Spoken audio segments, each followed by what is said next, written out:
Hi అండి. నేను వాస్తరీకానికి ప్రయాణం చేసే మార్గ మధ్యలో నాకు ఒక వ్యక్తి అయితే కనబడడం అయితే జరిగింది. అతను చూస్తే బాగా గాయాలతో అయితే కనబడడు. అతని దగ్గరికి వెళ్ళి మాట్లాడితే అతను మతిస్థితి కోల్పోయి ఉన్నాడు. అతను ఎవరు, తన పేరేంటి అనేది కూడా తెలియదు, గతాన్ని మర్చిపోయాడు. అతను చూసి ఫస్ట్ నేనైతే అతనికి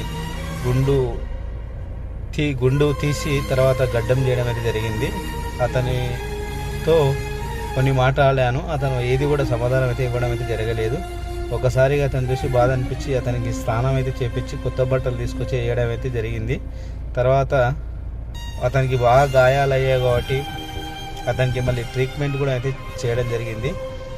అయితే అతని చేతి మీద నాకైతే హిందీలో గోపాల్ అని అయితే రాసుకొని ఉంది. అయితే ఇతను వచ్చేసి అడ్డాకుల టోల్గేట్ NS 44